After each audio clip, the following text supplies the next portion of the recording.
right. Welcome to Kinky Knots Cafe's Proactive is the Way. Proactive is the Way is a podcast brought to you by two sisters who dove into the health and wellness industry, one plan and the other by fate. We have joined forces to bring to you authentic conversations about our personal experiences as it relates to managing our health, working within the industry, and taking our combined knowledge to share with you some golden nuggets that you can take with you to live the best version of you. Over the next year, we will host 2 episodes a month. And each month, we will focus on a topic that is designed to increase an awareness of tools and resources to enhance an aspect of your mind, body, and spirit. Our topic this month, Atomic Habits by James Clear. Men are born soft and supple. Dead, they are stiff and hard. Plants are born tender and pliant. Dead, they are brittle and dry. Thus, whoever is stiff and inflexible is a disciple of death. Whoever is soft and yielding is a disciple of life. The hard and stiff will be broken. The soft and supple will prevail. By LAO TZU. So last week, we aired out our dirty laundry and shared a piece of our lives with you. We discussed ways in which we managed to tackle self-improvement and where we faltered along the way. As with most people, we navigated blindly, and while we have both found success, we wish we would have had a guide like James Clear to lead us there more effectively. Lucky for you, our goal is to help you to take a more proactive approach in managing your life. We hope that you will find value in our discussions today and take with you some golden nuggets to help you along the way to creating and finding success within your life. Today, we are just going to touch the surface of this book, Atomic Habits, as we discuss the fundamentals, the science of a habit, and 4 simple steps to creating a new good habit and breaking a bad one. We're going to talk about how to go from good to great and what we can do to make good habits stick. So before we begin, Tiffany, I have a question for you.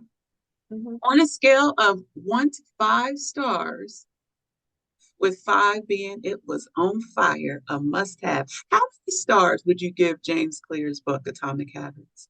I would give it a 5. As a matter of fact, I was so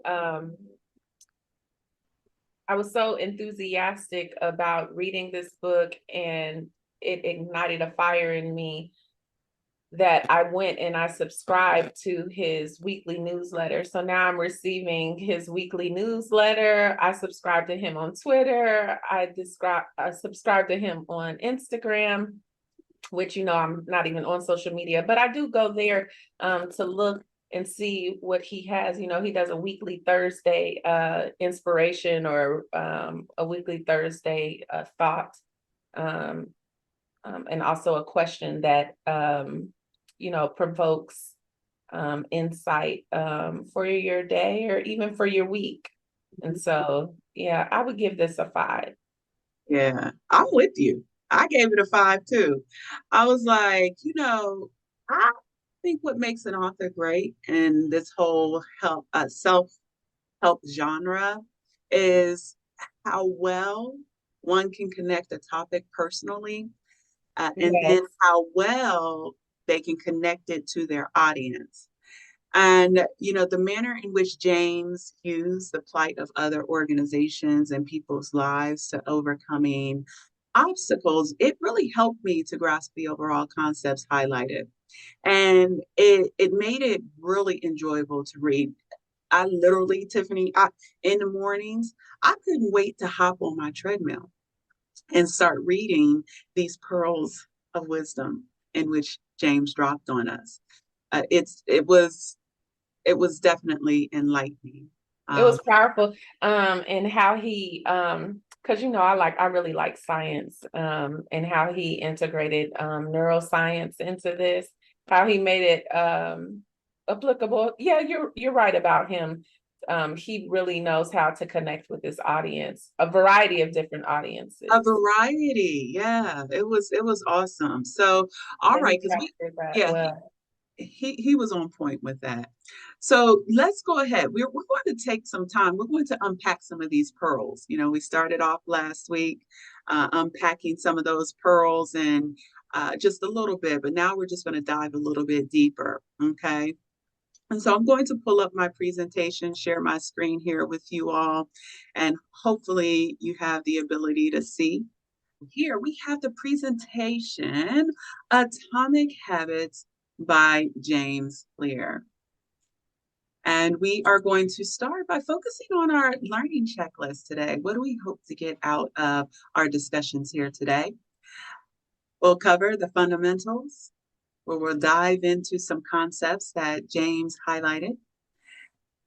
We'll talk about the science of a habit, and the four-step process to creating a good habit and breaking bad ones.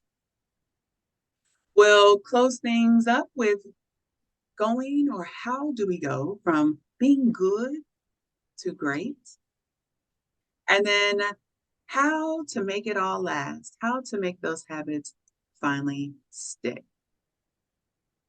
All right, so as we talk about the fundamentals of a habit, if you will, the fundamentals, one of the things that I wanted to start off with was a quote that James Clear shared. He stated that progress requires unlearning. And becoming the best version of ourselves or yourself, it requires you to continuously edit your beliefs and to upgrade and expand your identity.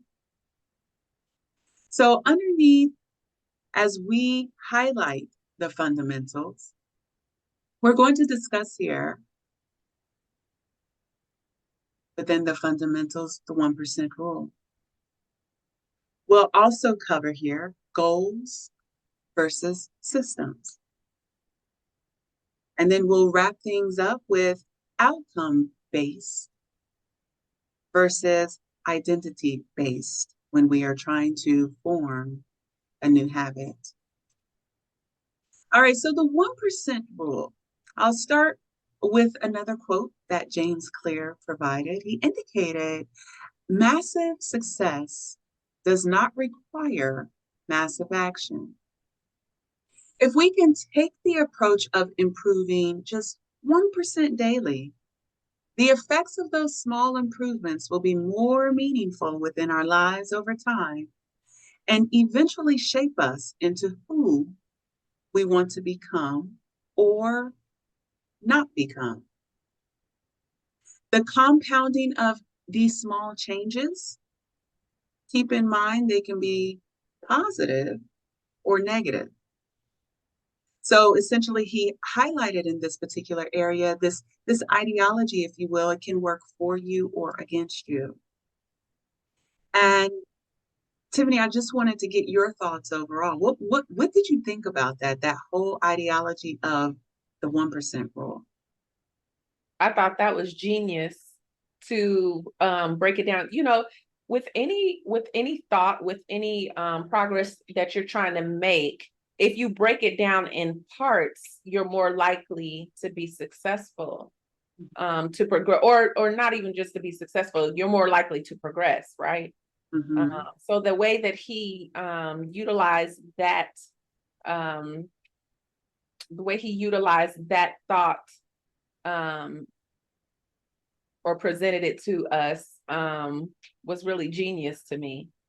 I connected with the way he broke that down and said that, um, just improvement daily, taking small steps. But we've, what is amazing, and I said this the last time we met, is that certain people can take the things that we are doing daily, that we're already doing, and make it so simple, so much more simpler when they are explaining it. And I think that's what James Clear did here with the 1% theory that he presented. It definitely was something that was genius. I said it actually helped to remind me of the whole notion of when I was talking to you a couple episodes back about my whole Tupperware situation, but just how you have to take things in small bites, and it doesn't have to be massive, right? It doesn't have to be this grandiose endeavor initially. I Right. think he talked about, the compounding of these small habits that over time, these habits will continuously help with your improvement, right? Mm-hmm. He highlighted something that really resonated with me during this is how he talked about uh, the bad habits. And while he was talking about the bad habits, all I kept thinking about was, how these bad habits, they in themselves compound, right? Mm-hmm. And they can sneak up on you, Mm-hmm. right? And Because when let me stop you there. Think of from a health standpoint, because that's my expertise. Mhm, How people smoke, how people drink, mhm, how people gain weight mhm, when we're talking about bad habits. right. But go Yeah. ahead. Yeah. So how they just kind of creep up on you and you're like, "Oh my goodness, what happened?" And when they do creep up on you, they compound and it could be good or bad, but I'll reference the bad ones here first. They can compound and they can bring about stress, right? They'll bring about negative thoughts Mm-hmm. and he mentioned even outrage. But on the flip side, with these habits, if we can think about it, taking them bite size, doing that whole ideology of that 1% rule, improving Mm-hmm. little by little, they can compound and be productive. Okay, Mm-hmm. where we will see or profit from productivity, where we will improve based on our knowledge, and relationally we can see improvements there. So this whole 1% rule, it can either work for you or it can work against you. And I like the whole idea of when we do focus on that 1% rule and we do see those behaviors compounding gradually, and when we are using it in that manner, we will be able to get ahead of ourselves and we'll be able to address issues that are on the horizon so much more effectively. It's definitely a benefit for us to do it in that fashion. Mm-hmm. I can tell you why for bad habits, why the 1% compounds so much, or it's easier, is because of the skewed perspective we have for things to come rapidly. Like if you look at the type of world that we live in, everything is for instant gratification. So when you're thinking again of health wise, when you're thinking of weight, right? Food, instant gratification. I can just go right now. I can go down, hey, I want a coffee. I can go down in less than 2 minutes and get me a coffee made the way I want it made. Or and I'm packing on the pounds Mm-hmm, because of the sugar. mm-hmm. Yeah. Now we got dispensaries. You can do the same thing. Like within 2 minutes, I can walk into a dispensary and I can, develop my marijuana habit. Um, Yeah. so with and that's how the 1% is in speaking to bad habits, but you can identify that one easier than you could with developing a good habit, but you'll touch on that.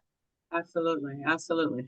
Yeah, you are right. That whole idea of instant gratification, it made me, as you were speaking, think marketers. I'm telling you, this world of marketing is so good, to get you into a place where you just are, you can develop bad habits super quick. Yeah, it's easy. It's Because easier to develop a bad habit.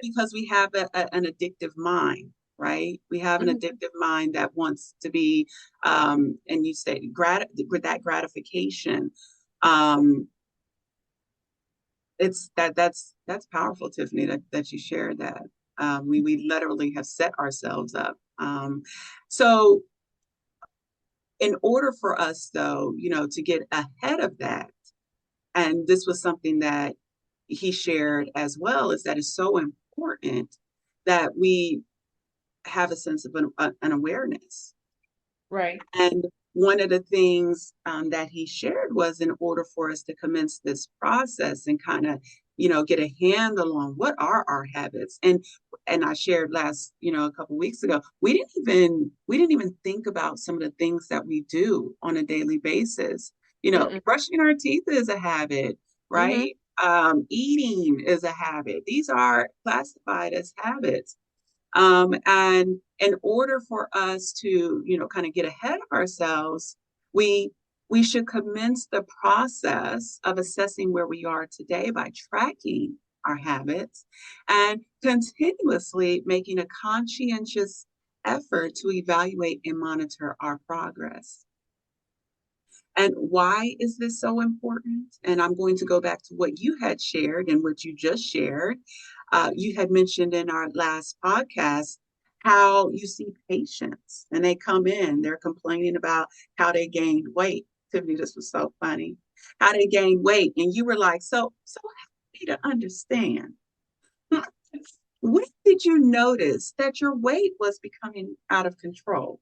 Like Right? when was it an issue? Yeah, Right. like at what count did it become an issue for you? You Right. didn't. Like was it when your legs started rubbing together? I mean, we don't even think about that. Like we don't even think about our discomfort. Because at some point before you came to see me for phentermine, before you came to see me Right. for Ozempic, Uh-huh. before you came to see me for these injectable and oral drugs for weight loss, Uh-huh. your legs didn't never rub together. You didn't notice until you reached the 250th something pound. And I'm You speaking had from to come experience with me here. because when I can tell now when I'm gaining weight, my Uh-huh. legs get closer together, and that But bothers me. but you know what, So, Tiffany? We become oblivious to our actions. but we become Because oblivious because we've gotten comfortable with being uncomfortable. that is true. And Yes. they're selling the idea of being big. And I don't Mm-hmm. want to go off on a tangent, but like with Lizzo, it's Mm-hmm. getting on my nerves. But Mm-hmm. I won't go off on a tangent on that. But Yeah, I mean, we have, and even in our media, which is, I just feel like media needs to be so much more careful. But hey, that's the way that they make money. So, and we do live in a capitalistic society, which we'll talk about as well. But we live in this capitalistic society where we've allowed things to become the norm, you know, and then all of a sudden we just don't recognize these parasites, that we have allowed to grow within our mind and our body. mm-hmm. And eventually it just takes over and gets a hold of us, and then we're out of control, right? So let's dive into, we can talk about this 1% rule, and we're going to continuously talk about it as we continue our conversations. But let's talk a little bit about the goals versus the systems. And I'll kick this section off with a quote that he shared. He stated, the purpose of setting goals is to win the game. And the purpose of building systems is to continue playing the game. If we want to think about true long-term thinking is goalless thinking. It's not about any one single accomplishment. It's more about the cycle of endless refinement and continuous improvement. Ultimately, it is your commitment to the process that will determine your progress. So, goals versus system. What did you think about his thought process as it related to the two? Well, and I think we kind of discussed this about how goals kind of seem final, right? They kind of seem like a destination as opposed to like a journey. So a goal is like, I finally got there, that was it. There's nothing else left to do. So people kind of just stop.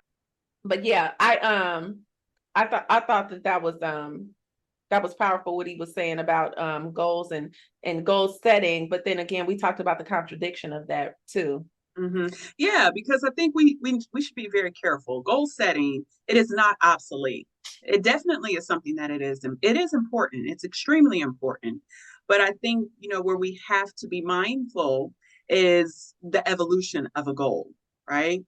We have to learn to strengthen our approach to reaching our goal because it's important that we are progressive in our thought process. Think about, and you already brought this up, how often do you reach a goal and you just don't think about what is required to maintain, or you don't think about the need to continuously develop It's within not that that, goal. it's not okay. So it depends on what you're doing, right? So let me take my profession, right? Okay. Nursing. So I reached the goal of becoming an RN, then to advanced practice, right? Mm-hmm. And I have a variety of different reasons of why I did it. But you're saying that we don't think of what it takes to maintain that goal. That's because it's already been thought out for me. So when you are goal setting or you have a system or process that's already been kind of set out for you, you become complacent. Because think about it, for example, with my advanced practice, they send me little cards and remind me when to do continuing education, when to renew my licensure, when to do this, when to do that. So that it's already thought out for me. But people who are say like freelancers or people who are out here like doing what you do, how you have your own businesses, you may not have those reminders. You know what I mean? And Right. it's and I don't know, you can go so many different ways with that. Yeah, but I think even if you do have those reminders, you can become complacent. For someone like me who doesn't have those reminders, and I have to constantly do research and reading and reading magazines, etc., um, you know, I can become complacent if I don't take an active approach to continuously furthering myself, right? Continuously growing within my industry. Uh-huh. So it is something that is important because when I shared earlier, this particular in our world, we're very goal focused, Very. and we don't really think about that need for continuous development that is required We're so for goal us to. focused to the point, and not to cut you off, we're so goal focused to the point where it dampens creativity. Very true. Absolutely. And that's the problem. And that's the problem. And I'm going to talk about that a little bit later as well. because, we're not growing. We're not becoming this progressive society that we can. And I'm going to give you an example, you know, about the weight loss industry. The weight loss industry, it is such a profitable industry. And when I got into the industry, I was like, wow, we are really heavily goal focused, right? It's profitable because it is heavily goal focused and without much thought or consideration placed on sustainability and continued growth once your goal has been reached, right? And then what ends up occurring is that people get into these continuous cycles of gaining and losing weight, starting a program and stopping. And then now, guess what we have done? We noticed that behavior. Our marketers have noticed that behavior. And it Now becomes a we have, habit. yeah, it becomes a habit, but we've learned how to capitalize on it now because we have established. Now, what are we about to do? We're about to go into the holiday season, right? Right. And during August until December, we're about to gain the holiday 15. They talk about the freshman 15. We're about to gain the holiday 15, It right? was the 50. It was the freshman 50. Oh, the freshman, no, it's 15, 50. It was 50. You gained 50 pounds. Okay, well, I did a 15. But anyway, so you gain, so the freshman 15 has now become the holiday 50. Where we gain all this weight during the holiday season.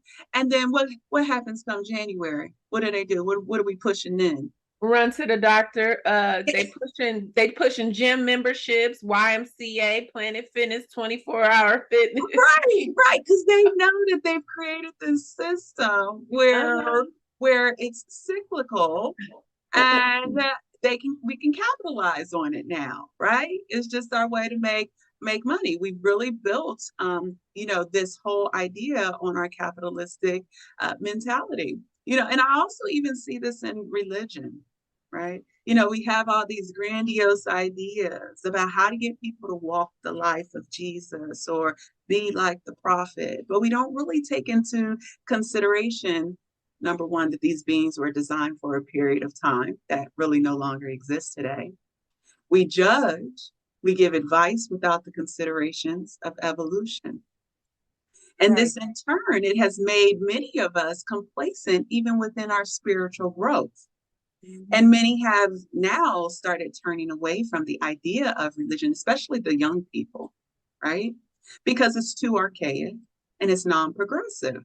Right. And then spiritual leaders have become complacent as well because they've created this habit of believing within themselves that their respective religion sells itself. Mm.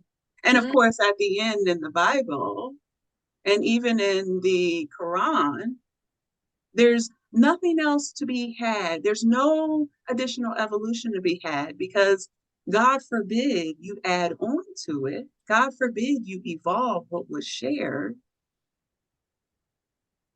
thus hindering growth. Mm. Right. And so, I mean, you can just see how these habits, they are really rampant, running rampant, especially the bad ones. We definitely, you guys were really trying to stay balanced here. But especially the bad ones, how they really run rampant in our lives and help us to become this very unprogressive society. So, if you want Taking better us results, backwards. yeah, we're We going bas- backwards, we basically walking backwards right now. walking backwards, Mhm. right? And so if we want better results, we truly have to focus on designing our systems, right? Because we don't rise, as James Clear shared, we don't rise to the level of our goals. We will rise, and I'm going to add this, James, if you don't mind, or fall to the level of our systems. Right. So let's jump into outcome based versus identity based. And I'll start here with a quote to help, pull it all together. Many people, James shared that many people begin the process of changing their habits by focusing on what they want to achieve. And this leads to us having outcome-based habits. Now, the Mm. alternative is to build identity-based habits. Because with this approach, we start by focusing on who we wish to become. Outcomes are about what you get, and identity is about what you believe, your worldview, your self image, your judgments about yourself and others. And most of the beliefs, assumptions, and biases that you hold are associated with this level. But Toya, you know how complex that is? Do you know how complex that is, what you just said about the outcome versus identity based? Because if you think about it, it's much easier to you know how people who are like super nosy or always in somebody else's business, they do it honestly to distract from themselves for what they don't want to identify or for what they don't want to resolve with themselves. So outcome based habits are much easier to digest. Those are more palatable, or if I'm saying that word correctly. Yeah, those are much more palatable than identity, because you really have to dig. You have to dig when you're doing the identity based. When you're digging for the you have to dig. It's complex what you just said. Yeah, it is complex. You have to dig, you have to have a level of belief within yourself that you truly want to become something different. And change, and I shared this before, change is very hard. People struggle with the idea of losing a piece of themselves that they have created, even if it's bad, even if it's bad. And but we have to get better at recognizing. We have to get better at recognizing how we can, if we truly want to change, how do we create this new identity? And it is all in our in how we think and how we speak. And he gave a good example. So hopefully I can pull this all together for you. Because he did share about individuals, and we talked about smokers in a couple episodes ago. You know, imagine two people who are trying to resist a cigarette. When offered a smoke, the first person says, "No thanks, I'm trying to quit." Okay.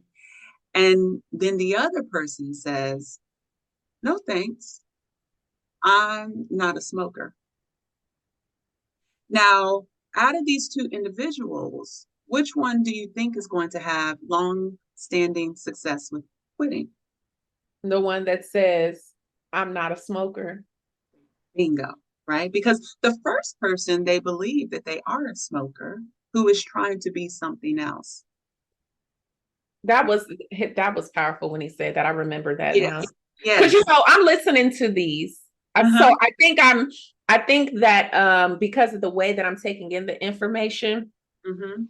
it does something different. You know, when you actually are reading versus when you're listening, you're absorbing the absorption of the information is a lot different. Different. Yes, it is. Yeah, you retain the information, but I do actually remember that, and I thought that was so powerful. Like, you have to play semantics with yourself, basically. Mm-hmm. Mm-hmm. Absolutely. You honestly have Absolutely. to play with what you tell yourself. And it is about what you tell yourself. And then the more that you tell yourself this, the more that you start to have a belief around it, right?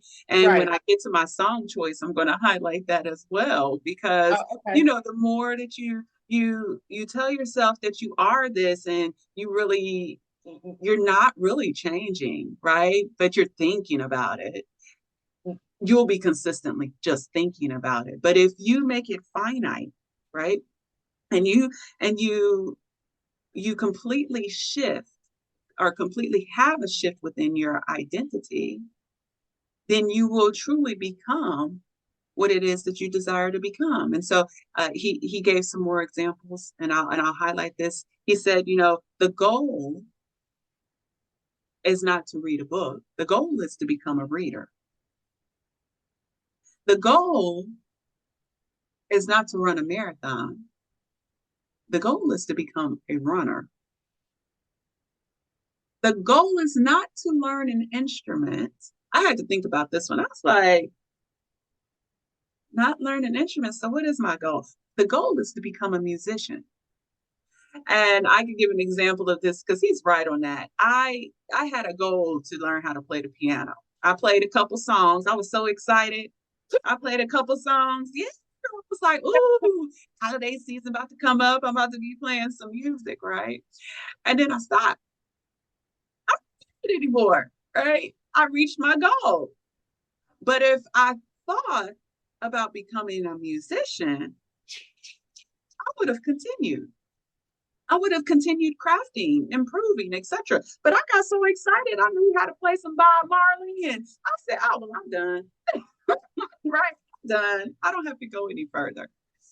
So I thought that was super powerful. That was super powerful. All right, so let's jump into, and I'm telling you guys, there's a lot of content in this book. We are only touching the surface. If you truly want to get the value out of everything in which we are discussing today, strongly, strongly encourage you, get the book. Okay. Read the book. Read the book. Exactly, Tiffany. Exactly. All right. All right. So let's jump into, and let me get on our next slide here, the science of a habit. Your habits are shaped by the systems in your life.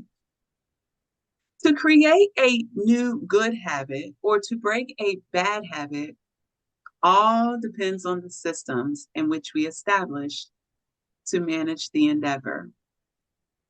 And so here, James talks about how habits go through 4 stages, how to create them, and even how to create good ones and how to break bad ones. And he broke it down with, that habits go through 4 stages. You need a cue.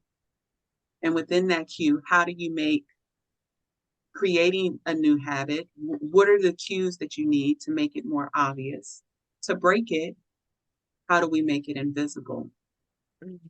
When we're creating a habit, we have to make sure that in order for us to effectively create that habit, we have to develop a craving. How do we make that habit attractive? And if we want to break it, how do we make it unattractive? Mm-hmm. And then our response to that habit, how do we make this habit easier for us to digest, easier for us to accept, and easier for us to implement if we want to create a new habit? And then if it's a bad habit, how do we make it difficult to touch, difficult to reach, right? And then, of course, with all habits, we are a society that loves rewards. How do we make these habits satisfying or the bad ones unsatisfying? So essentially, he highlighted the cue recognizes the reward. The craving makes you want the reward. And the response helps you to obtain the reward, which is really the end goal of every habit.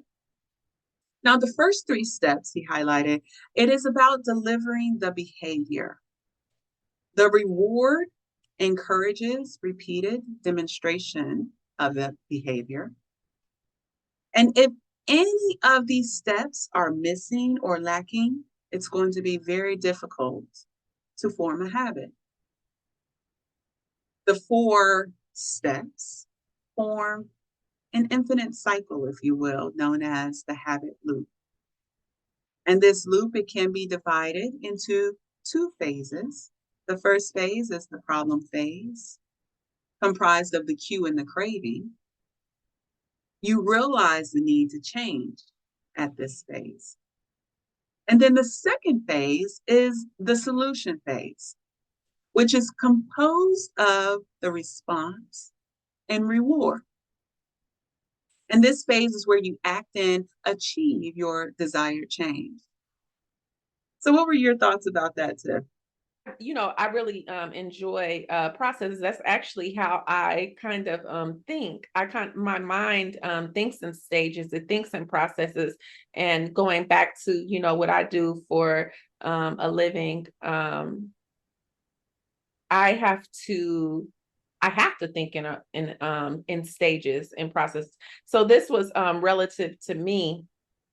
But what I got from this was because I have a lot of bad habits, was like the concept of throwing ideas away or deflection. So what I got from this, yeah, your habits go through 4 stages. However, how do you look at those 4 stages? I needed to combine and condense this, right, for me. So with the cue, craving, response, reward, I looked at how to get rid of bad habits. For me, that's really important because it retards my efforts, my growth. So I do a lot of deflection. So when I start, telling myself certain things about myself, I'll immediately replace it with a different thought. So for example, like, yes, something more positive. And I developed that habit, and the reward of doing that for me is at the end of the day, I have a better day. Because for me, all I'm trying to do is get to the end of the day. So you're talking about it from the perspective of how you manage your day to day. And what in that, help me to understand the actual habit that you feel you have. Is it that you're not, you're not enjoying what you're doing? Like, it's like imposter syndrome. Like, I'm just here. I don't know necessarily whether or not I believe I don't necessarily believe I deserve to be here, where I am, even though I worked hard, even though I know I studied my butt off, even though I know what I know, it's like a constant, it's like a mental block that, tells me that I'm an imposter. And a lot of people who are type A personality, who have a lot of drive, a lot of self-motivation, who are goal setters, they have that.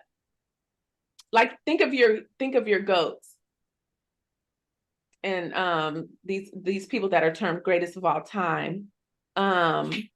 They are in places and spaces sometimes where they're like, do I even deserve to be here, when they are considered a GOAT? You know what I mean? Like, so I tell myself a lot, a lot of bad things, and sometimes the thoughts are just so intrusive. Right. That I was getting into a habit of that. And like you said, with habits, you start to believe that. Your mind starts to believe what you're telling it. So I just started feeding myself a different way. He just put it in a stage. He just put it in a process. Right. Yeah, well, that process was very helpful. He also shared within this, some techniques and considerations when we are developing our, the process or leveraging the process that he shared here today. And as I mentioned, we're not going to go through this because we could be here all day doing and speaking about this book, but how we have to develop our processes around making sure we have better cues, cravings, our response, and the rewards. Some of the processing, I'll just touch on a couple of them at a very high level, was the implementation intention, which is a plan for when and where to perform the intended action. He talked about habit stacking, And the example that he used here was, after I eat dinner, which is a habit, a form of a habit, I will update my gratitude journal. If one of your thoughts was, I want to learn how to do more effective journaling. He talked about our environment and how we have to be mindful of our environment, and does it support our new habit formation or does it derail it? He jumped into self-control. How much control do we possess in ourselves? Do we know how to create a disciplined environment? And he also discussed about family and friends. Identifying our tribe, and our family and friends does not necessarily, when we say family, it's about more tribal family. Individuals that you are equally yoked with, making sure that you find a tribe whose normal behavior is associated with your desired behavior. And so here, so hopefully you got a better understanding about the science behind it. Mm-hmm. He goes into more depth with regards to how to effectively um, leverage that process, those stages, how to create them most effectively in order to create or remove a habit. Now let's jump into, and we just have a couple slides here to go, good to great. How do we go from being good at something to being just great? And he talked about building habits. Uh, or I'll start off and kick off with a quote here where he shared, building habits in the present will allow you to do more of what you want in the future. And so, really, when we want to go from being good to great, we should make sure that we are aligning ourselves with our natural abilities. The secret to maximizing our odds of success is to choose the right field of competition. And it's just as true with habit change as it is within the sports industry or the business industry. Habits are easier to perform and they are more satisfying to stick with when they align with our natural inclination and abilities. And and Tiffany, I'm going to have you talk a little bit about this, but I want to preface this with a thought that came to my mind when I read about how do we go from being good to great.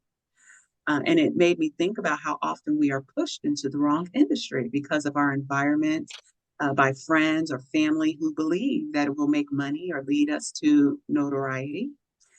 And it's very difficult for most people to align their transferable skills with any other career because we are just not designed to think like that.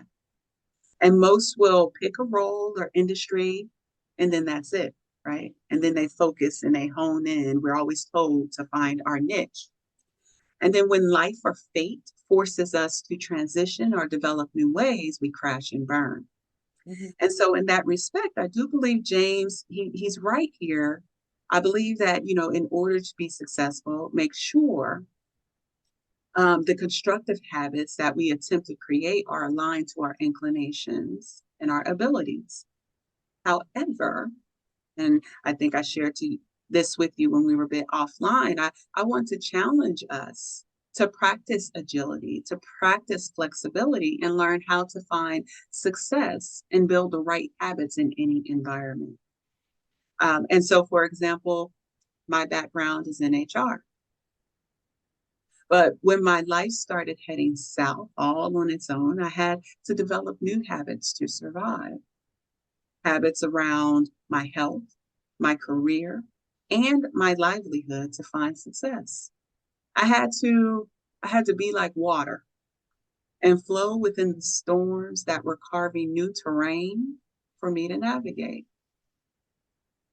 And James Clear, he talks about this a little later in the book when he addresses your belief systems and how they hold you back. He says we should keep our identity small.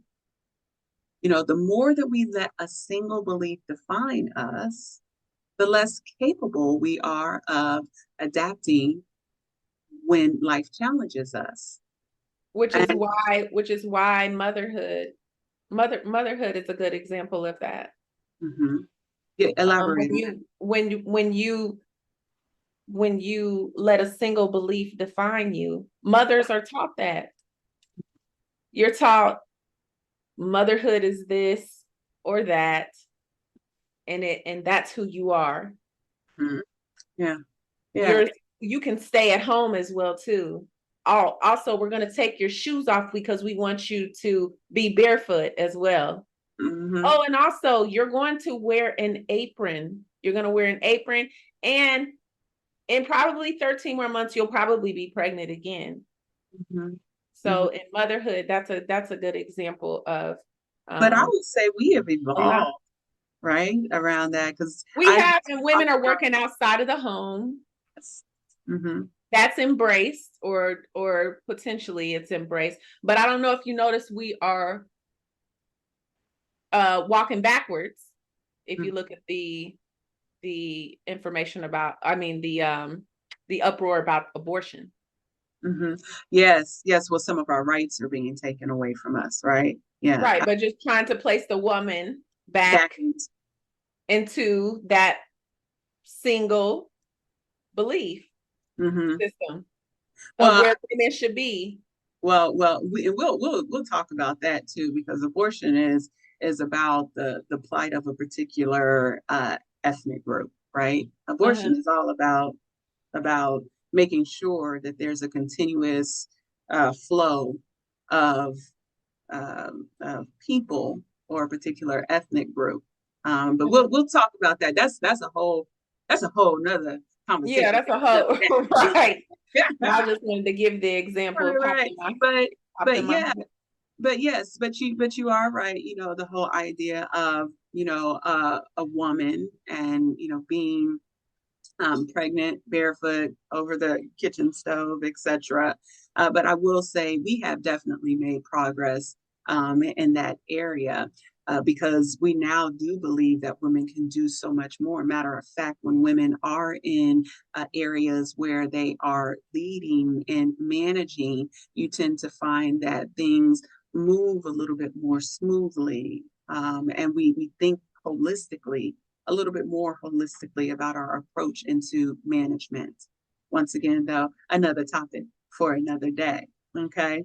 But yeah, so he talked about that. The more that we let a single belief define you, the less capable we are of adapting when life challenging you. And it's funny, as I was going through this whole entire process, I literally heard Bruce Lee. I call him my ancestor, but Bruce Lee was in my ear saying, be water, my friend, be water. So jumping in real quick, the Goldilocks rule. The Goldilocks rule, James had stated here, it is that human experience. The Goldilocks rule states that the human experience, peak motivation, when we're talking about working on tasks, we should work on tasks that are right on the edge of our current abilities. Not too hard, not too easy, but just right. It's all about how do we, when we're going through the process of creating and establishing a habit, how do we stay motivated?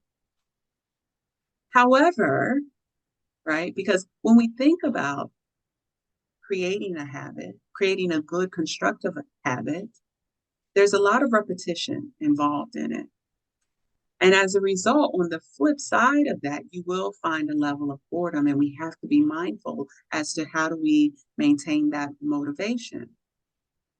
And James highlighted, hey, we got to learn to get comfortable with boredom because it can be the greatest threat to our success. And really, even really successful people feel the same lack of motivation as everyone else. The difference is that they still find a way to show up despite the feelings of boredom. So, for example, professionals, they will stick to the schedule. Amateurs, they let life get in the way. Professionals, they know what is important to them and will work towards their purpose. Amateurs get pulled off course by the urgencies of life. Did you have some thoughts around that? In my profession, um, day in and day out. People have no idea how hard medicine and nursing really is. Like it is very difficult when you're managing, someone else's health.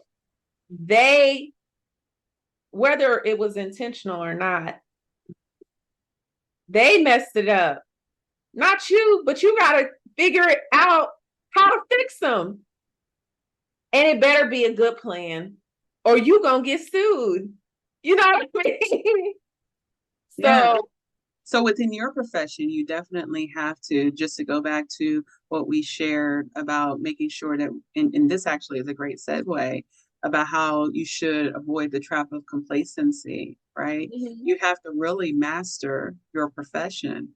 You have mhm, to make sure that you understand the ins and outs. And if you don't, make sure that you go and get the knowledge that is needed so that you don't decline in your performance. mhm. And avoiding that trap of complacency. We talked about, or in James' book, it talked about how science shows that once a habit is mastered, you will decline in performance, Yes.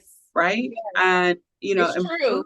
Yeah, You and cut corners. You start you cutting do. corners. Yes, you do. You start cutting corners, and you don't take the time to continue to develop yourself, because improvement, when you think about improvement, it's not just about learning habits, it's also about fine tuning them. And the way that we do that is to make sure that we continuously are doing it through reflection and reviews, ensuring that we spend time on the right things, right? And make course corrections whenever necessary. And I liken, like when you say that, I like to liken this. I liken this to, have you ever had a performance review at work? Generally, it review you have a review every year. It occurs two times. You have one semi-annually and annually. And in order to ensure that you are being progressive in your approach to managing your habits, you should always conduct an assessment. And in this book, James, he covers a series of questions that you should ask yourself, that you should think about semi-annually and annually, so that you can ensure continued growth. Mhm. All right, so let's jump in here. We're going to wrap it up with make it last. And I am ending with the beginning. Whoever is soft and yielding is a disciple of life, by LAO TZU. So one of the things that I really liked about, how do we make our habits last? How do we make them sustainable and they stick, right? We have to really find beauty in managing our habits by thinking big, but taking a more digestible approach to finding success. We have to remember that small improvements can lead to big results. We have to continuously refine our system. Don't become complacent. Always think about, am I becoming complacent? Review yourself two times a year and ask yourself those tough questions. Ask yourself if you're going in the right direction, or if you are going in the wrong direction, identifying what it is that you need to do to get to course correct and get back on track. Success, as James shared, it is not a goal to reach or a finish line to cross. It is it is a system to improve, an endless process to refine. If you're having trouble changing your habits, the problem probably isn't you. The problem is your system. Because bad habits, they repeat themselves again and again, not because you don't want to change, but because you have the wrong system for change. I'll close with this: develop the right system, and you will find success. Did you have anything else you'd like to share with us, Tiff? No, I just hope that our listeners are in tune and that we are providing them with, some pearls of knowledge and what we come to understand from the different books that we will review over the next coming months. Absolutely. Absolutely. Yes, definitely. I agree. I concur. All right. So, of course, we are, folks, lovers of music. And as we wrap up each of our episodes, we love to share with you a song choice that really spoke to us as we were going through the process of developing this content for you. And of course, it's my week. I get to select our song choice. And so I will tell you, and I told you too many years, like, oh Lord, here goes Toy with her sad music. And it is quite sad. But I was so torn between Amy Winehouse's Rehab and Linkin Park's Breaking Bad Habits. Both songs, they highlight two troubled artists, musicians, Amy Winehouse and Chester Bennington, who were both a leading force within their craft. But unfortunately, due to depression and drugs, their bad habits led to their demise. We can all learn from their plights in life, and we hope that what we have discussed here today will help get you on the right path to reaching or maintaining your success. So, Tiff, in preparation, because we are done with Atomic Habits, I have to ask you, have you ever wanted to do something but got in your own way? Of course.